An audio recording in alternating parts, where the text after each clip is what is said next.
You don't need me to tell you that human civilization is very, very old. Nevertheless, our knowledge of the earliest stages of human civilization were quite limited for many centuries. That is, until the great archaeological discoveries of the 19th and 20th centuries, which unearthed for us the great civilizations of the ancient Near East, of which I have drawn a remarkably lifelike map here on the board. Mediterranean. I always start with the Mediterranean Ocean, the Nile River, the Tigris, and the Euphrates. So the great civilizations of ancient Egypt, Mesopotamia, and the area we refer to as the Fertile Crescent, of which a little part here about the size of Rhode Island is Canaan, or Canaan.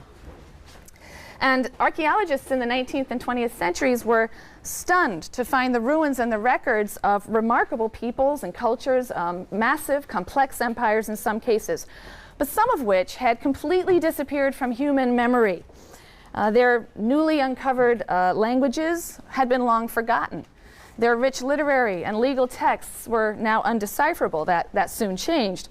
But because of those discoveries, we are now in a position to appreciate the monumental achievements of these early civilizations, these earliest civilizations. And so many scholars and many people have remarked that it's not a small irony that the ancient Near Eastern people, with one of the, or perhaps the most lasting legacy, was not a people that built and inhabited one of the great centers of ancient Near Eastern civilization. It can be argued that the ancient Near Eastern people with the most lasting legacy is a people that had an idea. It was a new idea that broke with the ideas of its neighbors. And those people were the Israelites. And scholars have come to the realization that despite the Bible's pretensions to the contrary, the Israelites were a small, and I've actually overrepresented it here, I'm sure it should be much smaller, a small and relatively insignificant group for much of their history. They did manage to establish a kingdom in the land that was known in antiquity as Canaan. Around the year 1000, they probably succeeded in subduing some of their neighbors, collecting tribute. There's some controversy about that. But in about 922, this kingdom divided into two smaller and lesser kingdoms that fell in importance. The northern kingdom, which consisted of 10 of the 12 Israelite tribes, and known confusingly as Israel, was destroyed in 722 by the Assyrians. The southern kingdom, which consisted of 2 of the 12 tribes, and known as Judah, managed to survive until the year 586, when the Babylonians came in and conquered and sent the people into exile. Capital Jerusalem fell.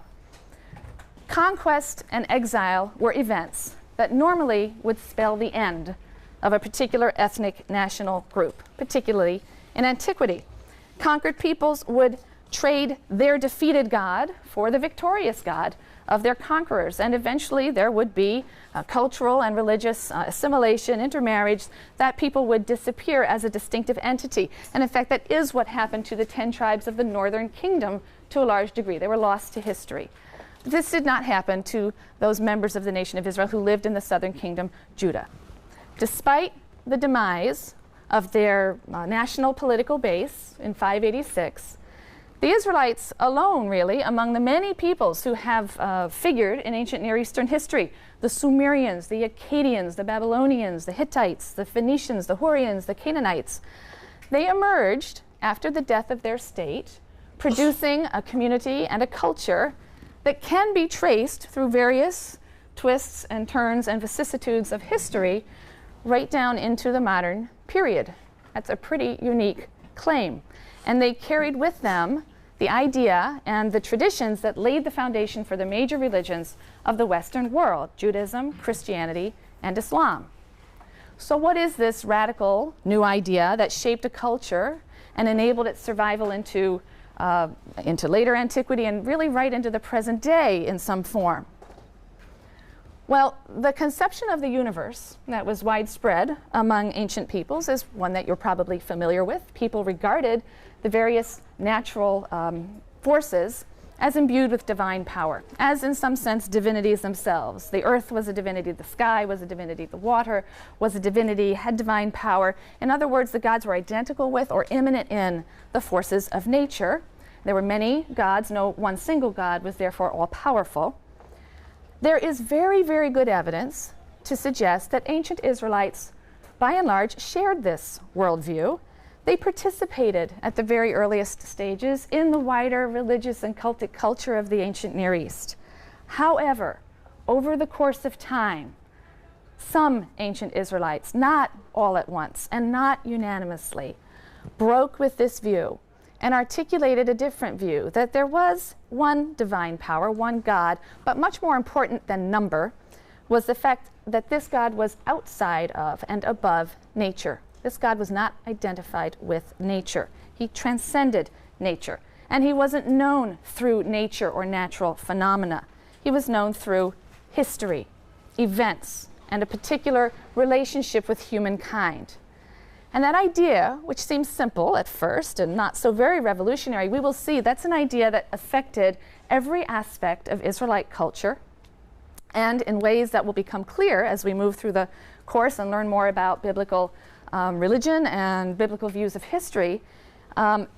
It was an idea that ensured the survival of the ancient Israelites as an entity, as an ethnic religious entity. In various complicated ways, the view of an utterly transcendent God with absolute control over history made it possible for some Israelites to interpret even the most tragic and catastrophic events, such as the destruction of their capital and the exile of their remaining peoples, not as a defeat of Israel's God, or even God's rejection of them, but as a necessary part of God's larger purpose or plan for Israel. These Israelites left for us the record of their religious and cultural revolution in the writings that are known as the Hebrew Bible, collectively. And this course is an introduction to the Hebrew Bible as an expression of the religious life and thought of ancient Israel and as a foundational document of Western civilization. The course has several goals. First and foremost, we want to familiarize you with the contents of the Hebrew Bible. We're not going to read every bit of it word for word. We will read certain chunks of it quite carefully, and others we will choose selections, but you will get a very good sense and a good sampling of the contents of the Bible.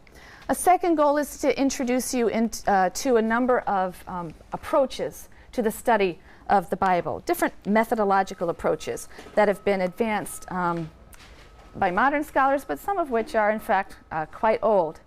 At times, we will play the historian. At times, we will be literary critics. How does this work as literature? At times, we will be religious and cultural critics. What is it the Israelites were saying in their day and in their time, and against who and for what? A third goal of the course is to provide some insight into the history of interpretation. This is a really fun part of the course. The Bible's radically new conception of the divine, its revolutionary depiction of the human being as a moral agent, its riveting saga of the nation of Israel, their story, has drawn generations of readers to ponder its meaning and message. And as a result, the Bible has become the base of an enormous edifice of interpretation and commentary and debate, both in traditional settings, but also in academic, university, secular settings. And from time to time, particularly in section discussion, you will have occasion to consider the ways in which certain biblical passages have been interpreted, sometimes in very contradictory ways, over the centuries. That can be a really fun and exciting part of the course. A fourth goal of the course is to familiarize you with the culture of ancient Israel as represented in the Bible against the backdrop of its ancient Near Eastern setting, its historical and cultural setting. Because the archaeological discoveries that are referred to in the ancient Near East revealed to us the spiritual and cultural heritage of all of the inhabitants of the region, including the Israelites. And one of the major consequences of these finds is the light that they have shed on the background and the origin of the materials in the Bible. So we now see that the traditions in the Bible did not come out of a vacuum. The early chapters of Genesis, Genesis 1 through 11, they're known as the primeval history, which is a very unfortunate name because these chapters really are not best read or understood as history in the conventional sense. But these 11 chapters owe a great deal to ancient Near Eastern mythology. The creation story in Genesis 1 draws upon the Babylonian epic known as Enuma Elish. We'll be talking about that text in some depth. The story of the first human pair in the Garden of Eden, which is in Genesis 2 and 3. has clear affinities with the Epic of Gilgamesh. That's a Babylonian and Assyrian epic in which a hero embarks on this exhausting search for immortality. The story of Noah and the flood, which occurs in Genesis 6 through 9, is simply an Israelite version of an older flood story that we have found copies of, a Mesopotamian story called the Epic of Atrahasis, a flood story that we also have incorporated in the Epic of Gilgamesh. Biblical traditions have roots that stretch deep into earlier times and out into surrounding lands and traditions. And the parallels between the biblical stories and ancient Near Eastern stories that they parallel has been the subject of intense study. However, it isn't just the similarity between the biblical materials and the ancient Near Eastern sources that is important to us. In fact, in some ways, it's the dissimilarity that is remarkably important to us. The biblical transformation of a common Near Eastern heritage in light of its radically new conceptions of God and the world and humankind. We'll be dealing with this in some depth, but I'll give you one quick example. We have a Sumerian story from about the 3rd millennium BCE, right? Going back 3,000 BCE. It's a story of Ziusudra, and it's very similar to the Genesis flood story of Noah. In both of these stories, the Sumerian and the Israelite story, you have a flood that is the result of a deliberate divine decision. One individual is chosen to be rescued. That individual is given very specific instructions on building a boat. He's given instructions about who to bring on board. The flood comes and exterminates all living things. The boat comes to rest on a mountaintop. The hero sends out birds to reconnoiter the land. When he comes out of the ark, he offers a sacrifice to the god. The same narrative elements are in these two stories. It's just wonderful when you read them side by side. So what is of great significance, though, is not simply that the biblical writer is retelling a story that was clearly went around, everywhere in the ancient Mesopotamia. They were transforming the story so that it became a vehicle for the expression of their own values and their own views. In the Mesopotamian stories, for example, the gods act capriciously. The gods act on a whim. In fact, in one of the stories, the gods say, "Oh, people, they're so noisy, I can't sleep. Let's wipe them all out." Right? That's the rationale. There's no moral scruple. They destroy these helpless but stoic humans who are chafing under their tyrannical and unjust and uncaring rule. In the biblical story, when the Israelites told the story, they modified it. It's God's uncompromising ethical standards that lead him to bring the flood in an act of divine justice. He's punishing the evil corruption of human beings that he has so lovingly created and whose degradation he can't bear to witness. So it's saying something different. It's providing a very different message.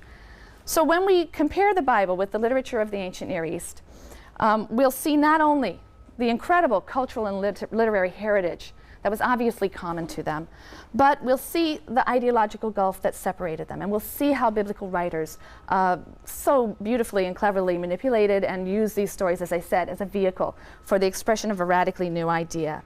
They drew upon these sources, but they blended and shaped them in a particular way. And that brings us to a critical problem facing anyone who seeks to reconstruct ancient Israelite religion or culture on the basis of the biblical materials.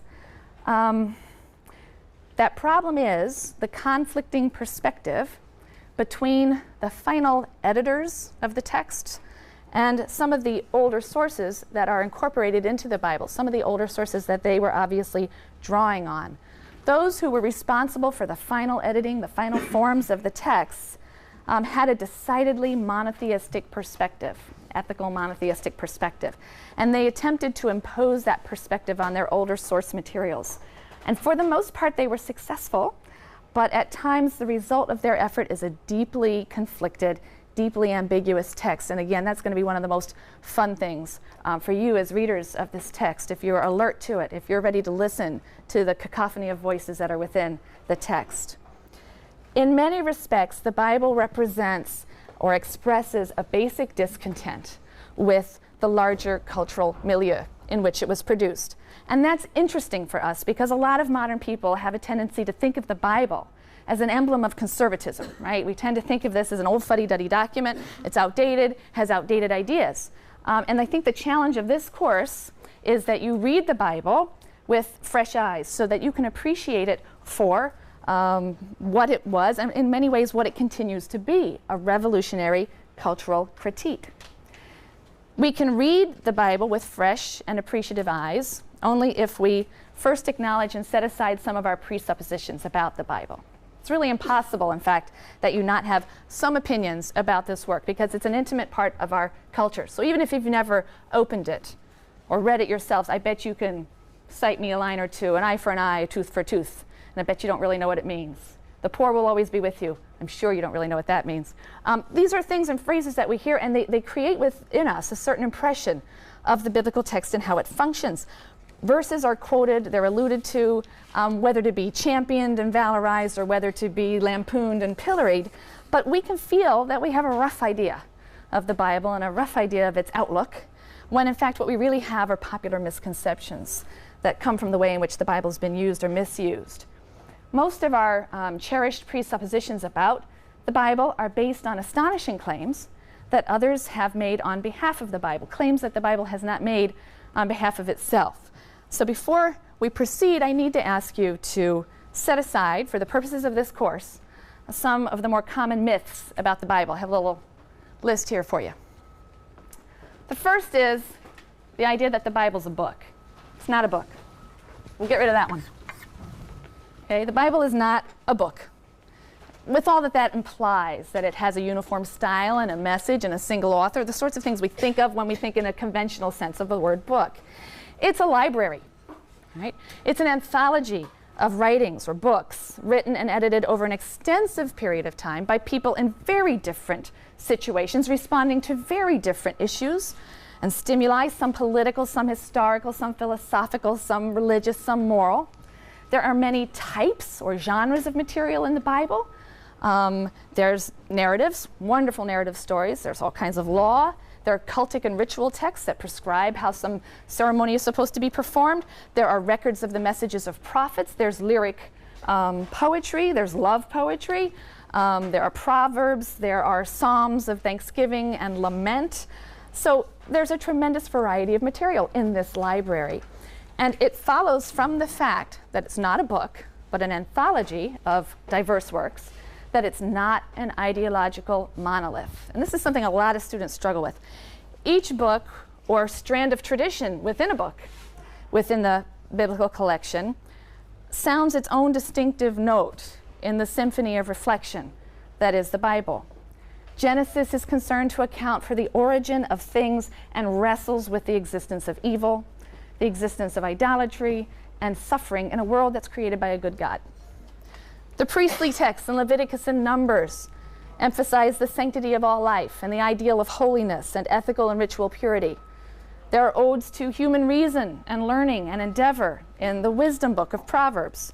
Ecclesiastes reads like an existentialist writing from the 20th century. It scoffs at the vanity of all things, including wisdom, and espouses a kind of positive existentialism. The Psalms are very individual writings that focus on individual piety and love and worship of God. Job, possibly the greatest book of the Bible. I won't give away my preferences there.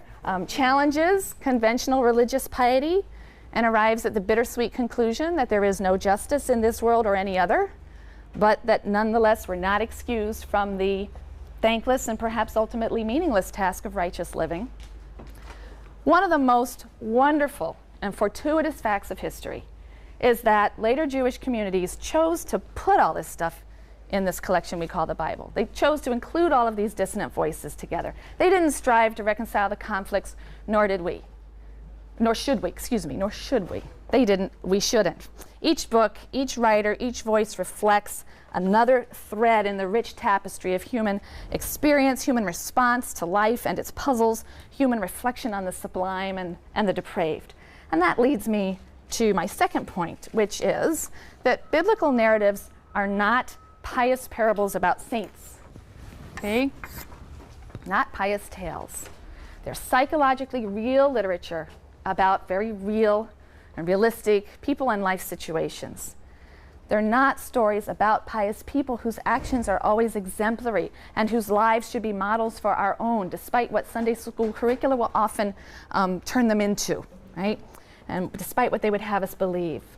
There is a genre of literature that details the lives of saints, hagiography, but that came later and is largely something we find in the Christian era. It's not found in the Bible. The Bible abounds with human, not superhuman beings, and their behavior can be scandalous. It can be violent, it can be rebellious, outrageous, lewd, vicious, but at the same time, like real people, they can turn around and act in a way that is loyal and true, above and beyond the call of duty.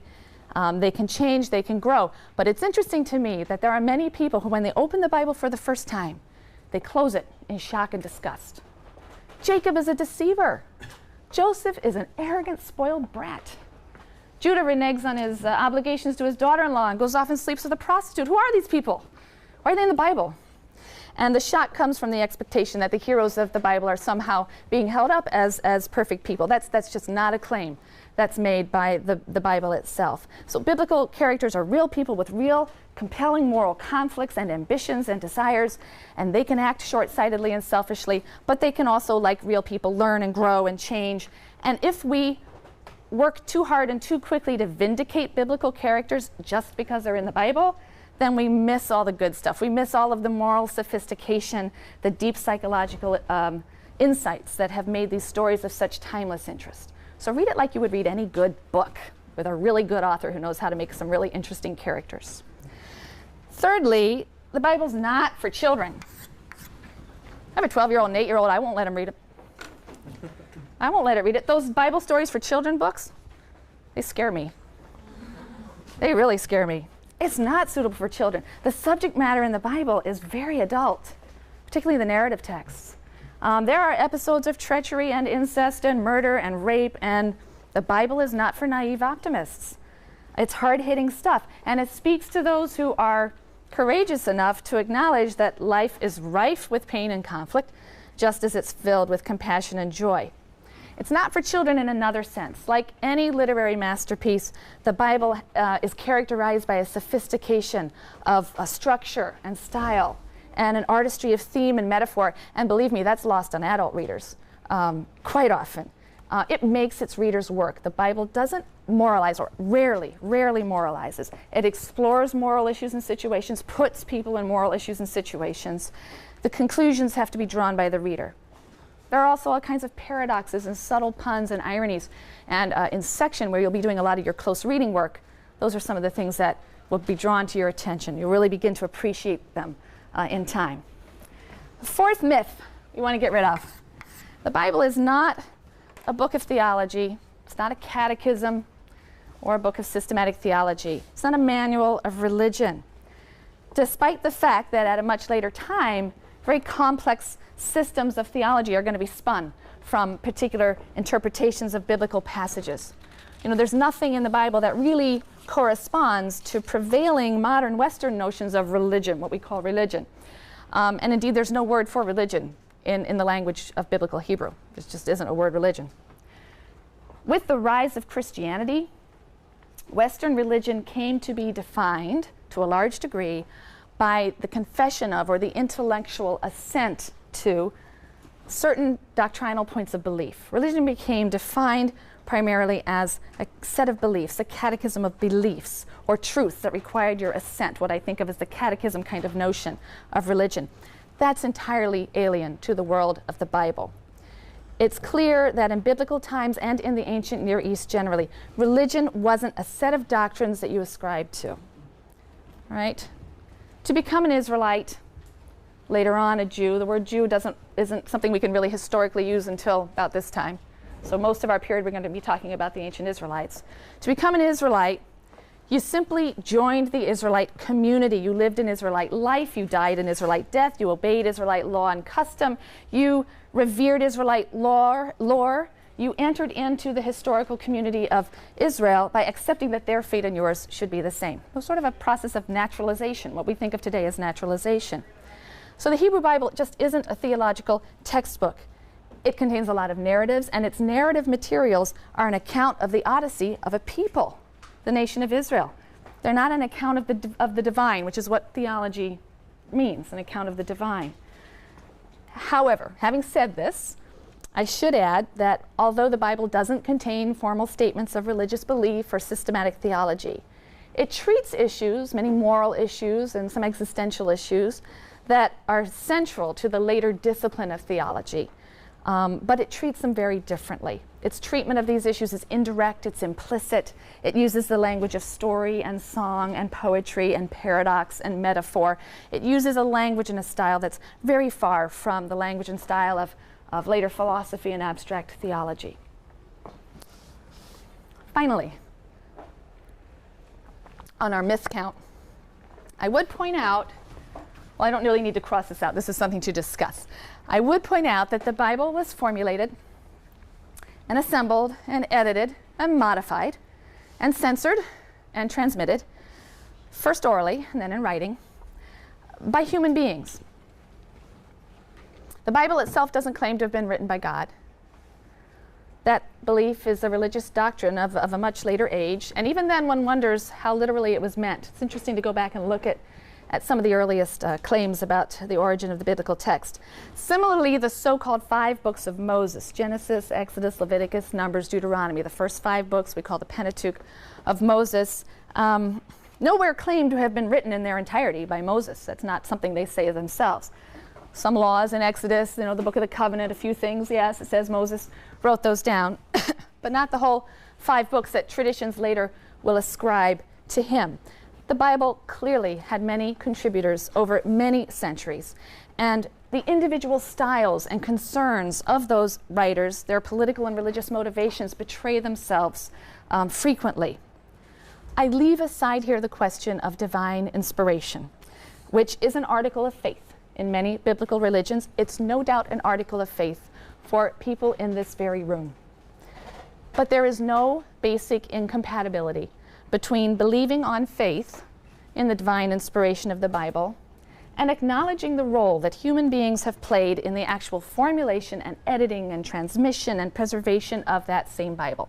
And since this is a university course and not perhaps a theological course or within a theological setting, it's really only the latter, the demonstrably human component, that will concern us. It's very easy for me to assert that our interest in the Hebrew Bible will be centered on the culture and the history and the literature and the religious thought of ancient Israel in all of its diversity, rather than questions of faith and theology. But the fact remains that the document is the basis for the religious faith of many millions of people, and some of them are here now. It is inevitable that you will bring what you learn in this course into dialogue with your own personal religious beliefs. And for some of you, I hope all of you, that will be enriching and exciting. For some of you, it may be difficult. I know that. And I want you to rest assured that no one in this course wishes to undermine or malign religious faith any more than they wish to promote or proselytize for religious faith. Religious faith simply isn't the topic of this course. The rich history and literature and religious thought of ancient Israel, as preserved for us over millennia in the pages of this remarkable volume, that is our topic. And so our approach is going to be necessarily academic. And especially given the diversity of people in this room, that's really all that it can be, so that we have common ground and common goals for our discussions. But it has been my experience that from time to time, students will raise a question or ask a question that is prompted by a commitment, a prior commitment to an article of faith. Sometimes they're not even aware that that's what they're doing. And I want you to understand that on those occasions, I'll most likely respond by inviting you to consider the article of faith that lies behind that question and is creating that particular problem for you. I'm not going to be drawn into a philosophical or theological debate over the merits of that belief, but I'll simply point out how or why that belief might be making it difficult for you to read or accept what the text is actually and not ideally saying, and leave you to think about that. And I see those as wonderful learning opportunities for the class. Those are in no way a problem for me. All right, so let's give a few sort of necessary facts and figures now about the Bible, and then I need to talk a little bit about the organization of the course. So those are the last two things we really need to do. An overview of the structure of the Bible. So you have a couple of handouts that should help you here. So the Bible is this assemblage of books and writings dating from approximately 1000 BCE. We're going to hear very diverse opinions about how far back this stuff dates, down to the 2nd century. The last book within the Hebrew Bible was written in the 160s BCE. Some of these books, which we think are roughly from a certain date, they will contain narrative snippets or legal materials or traditions, oral traditions that may even date back or stretch back further in time. And they were perhaps transmitted orally and then ended up in these written forms. The Bible is written largely in Hebrew, hence the name Hebrew Bible. There are a few passages in Aramaic. So you have a handout that breaks down the 3 major components. It's the one that's written 2 columns per page, okay? We're going to talk in a minute about those 3 sections, so you want to have that handy. These writings have had a profound and lasting impact on 3 world religions: Judaism, Christianity, and Islam. For the Jewish communities who first compiled these writings in the pre-Christian era, the Bible was perhaps first and foremost a record of God's eternal covenant with the Jewish people. So Jews refer to the Bible as the Tanakh. It's the term you see up here. That should be also on that sheet. Tanakh, which is really the letters T, N, and Ch. And they put little A's in there to make it easy to pronounce, because it's hard to pronounce. So Tanakh, okay? And this is an acronym. The T stands for Torah, which is a word that means instruction or teaching. It's often translated law. I think that's a very poor translation. It means instruction, way, teaching. And that refers to the first 5 books that you see listed here, Genesis through Deuteronomy. The second division of the Bible is referred to as Nevi'im, which is the Hebrew word for prophets. The section of the prophets is divided really into 2 parts because there are 2 types of writing in the prophetic section of the Bible. The first, or former prophets, continues the kind of narrative prose account of the history of Israel, focusing on the activities of Israel's prophets. All right? So the former prophets are narrative texts. The latter prophets are poetic and oracular writings that bear the name of the prophet to whom the writings are ascribed. You have the 3 major prophets, Isaiah, Jeremiah, and Ezekiel, and then the 12 minor prophets, which in the Hebrew Bible get counted together as one book, because a lot of those 12 are very small. Okay? The final section of the Bible is referred to as Ketuvim in Hebrew, which simply means writings, and that's probably about 50% of the Hebrew you're going to get in the whole course. So please don't be scared. I've got 2 or 3 other terms that'll be useful along the way, but there's really no need to know Hebrew. I just want you to understand why Tanakh is the word that's used to refer to the Bible. So the Ketuvim, or the writings, are really a miscellany. They contain works of various types. And the 3 parts correspond very roughly to the process of canonization or authoritativeness for the community. The Torah probably reached a fixed and authoritative status first, then the books of the prophets, and finally the writings. And probably by the end of the 1st century, all of this was organized in some way. If you look at the other handout, you'll see, however, that any course on the Bible is going to run immediately into the problem of defining the object of study, because different Bibles served different communities over the centuries. One of the earliest translations of the Hebrew Bible was a translation into Greek, known as the Septuagint. It was written for the benefit, it was translated for the benefit of Jews who lived in Alexandria, Greek-speaking Jews who lived in Alexandria, Egypt, in the Hellenistic period, before, somewhere around the 3rd or 2nd century BCE. The translation has some divergences with the traditional Hebrew text of the Bible as we now have it, including the order of the books. And some of these things are charted for you on the chart that I've handed out. The Septuagint's rationale for ordering the books is temporal. They've clustered books, Genesis through Esther, which tell of things past. The books of Job through the Song of Songs or the Song of Solomon contain wisdom that applies to the present. And then the prophetic books, Isaiah to Malachi, contain tell of things future. Some copies of the Septuagint contain some books not included in the Hebrew canon but accepted in the early Christian canon. The Septuagint, the Greek translation, became by and large the Bible of Christianity, or more precisely, it became the Old Testament of the Hebrew Bible. The church adopted the Hebrew Bible as a precursor to its largely Hellenistic Gospels. It was an important association for it with an old and respected tradition. Our primary concern is the Bible of the ancient Israelite and Jewish community, the 24 books grouped in the Torah, prophets, and writing on that other sheet, which is common to all Bibles, right? Whether Jewish or Christian, those 24 are the baseline common books. So those are the 24 that we're going to focus on. Because the term Old Testament is a theologically loaded term, it sort of suggests the doctrine that the New Testament has somehow fulfilled or surpassed or antiquated the Bible of ancient Israel. You're going to hear me refer to the object of our study as the Hebrew Bible. You may certainly use any other term, and you may certainly use the term Old Testament, as long as it's clear we're talking about this set of 24 books, and not some of the other things that are in the Old Testament that aren't in the traditional Hebrew Bible. It means you're studying less, so that might be a good thing. So it's fine with me if you want to use that, but I will prefer the more accurate term Hebrew Bible.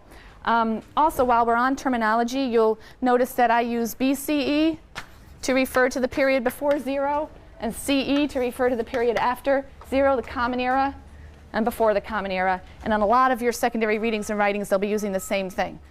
It corresponds to what you know as BC, before Christ, and Anno Domini, right, AD, the year of our Lord. It's just a non-Christian-centric way of dating. And a lot of your secondary readings, you'll see it, so you should get used to it. BCE and CE, before the Common Era and the Common Era. From earliest times, Christians made use of the Bible, but not always in Greek translation.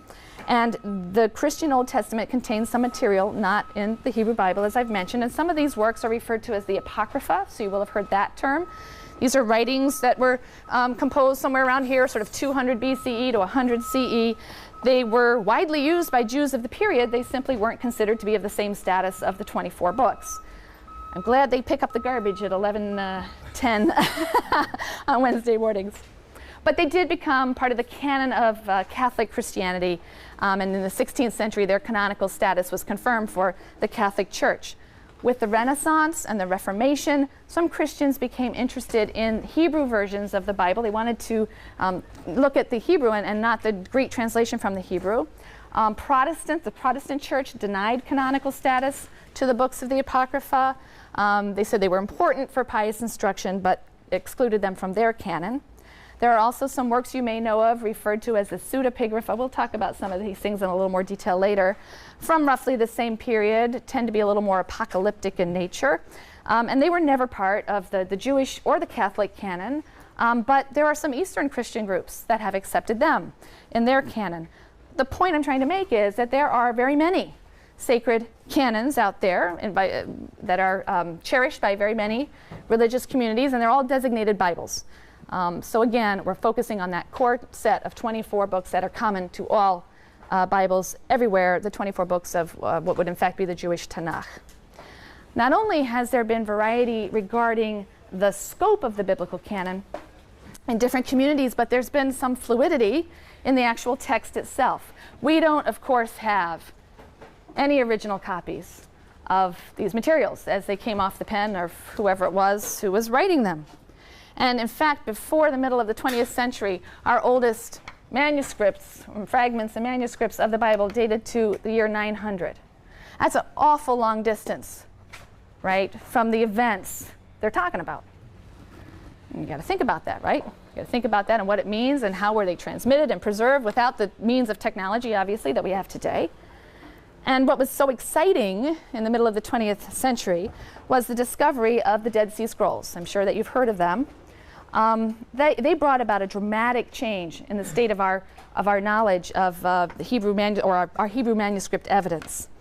The Dead Sea Scrolls were found in caves in the Judean desert. We used to think they were a library of a sectarian community. Now I think they think it was a pottery factory or something. So maybe they were just shoved there by people fleeing the Roman conquest in 70. So that's up for grabs. But we have this really great collection of scrolls. And among them, we have found an almost complete copy of every book of the Bible. almost complete copy of the book of Isaiah, and then partial or copies or fragments of all of the biblical books, except maybe Esther. Am I wrong about that? I don't think there's an Esther from Qumran. I think that's the only one. And some of them date back to the 4th and 3rd century. So do you understand now why everybody was so excited? Suddenly we have evidence 13 or 1400 years earlier that people were reading this stuff, and by and large, it's a pretty constant textual tradition. Sure, there are differences. Sure, there are differences. We see that our manuscripts are not exactly like those fragments, but there is a remarkable degree, a high degree of correspondence, so that we really can speak of a relatively stable textual tradition, but still some fluidity. And that's going to be interesting for us to think about. There are many translations of the Bible, but I would like you to purchase for this course the Jewish Study Bible. So let me turn now to just some of the details, administrative, organizational details of the course, the secondary readings, and that we'll be using. I'm asking you to pick up the Jewish Study Bible, not only for the translation of the Tanakh, which is a very good translation, but because it contains wonderful scholarly articles in the back. It used to be, we had a course packet for this course that was 2 volumes, and now with the purchase of this, I've been able to really consolidate and consolidate the readings. They're really wonderful, great introductions to the individual books of the Bible, and so I think you will find that this will become like a Bible to you. Right? So you need to pick that up. It's at the Yale bookstore. I also would like you to pick up this paperback. It's not terribly expensive. We're going to be using it in the first few weeks, especially the ancient Near East. The other readings, the secondary readings for the course, are all already online. I will be also making them available at Allegra for people who would like to just purchase them already printed out so you don't do it yourself. But I know some people really prefer to work online. So, and certainly for the first week of reading, you can get started because it is online. I don't think things will be available at Allegra's until probably tomorrow afternoon. The syllabus, as you can see, is a pretty thick syllabus, but it's divided into a schedule of lectures and then a schedule of readings. All right, so understand that there are 2 distinct things there. It's not just all the scheduled lectures. Last few pages are a schedule of the actual readings. And the assignment that you'll have for the weekend and for next week's lectures are the readings by Kaufman. I really, really need you to read that before the next class, and I want you to read it critically. Kaufman's ideas are important, but they're also overstated. And so they're going to be interesting for us. We're going to wrestle with his claims quite a bit during the course of the semester. The secondary readings are heavier at the beginning of the course when we are reading very small segments of biblical text. That will shift, right? Towards the end of the course, you're going to be reading, a couple of books in the Bible and maybe a 10-page article of secondary reading. So it's front-loaded with secondary readings. So you'll want to get started on the Kaufman, because for the first few weeks, it's quite a bit of secondary reading, but we're covering just a few chapters of Bible each time in the first few weeks. Sections. We're going to be doing this online registration thing that I've never done before, so I hope it works. We do have 3 teaching fellows for this course. I hope that will be sufficient. Actually, if the teaching fellows could stand up so people could at least recognize you, that would be wonderful. If anyone wants to volunteer, we could have a 4th. Okay, so we have 2 in the back there. We have Tudor Sala raising his hand and Svi Novik here.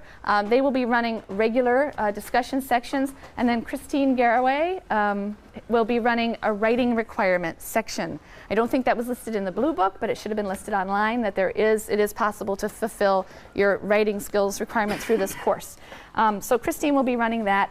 We will bring on Monday, so please have your schedules as well formed as they are. On Monday, we will put up times and we will take a straw poll to figure out if we can accommodate everybody within the times.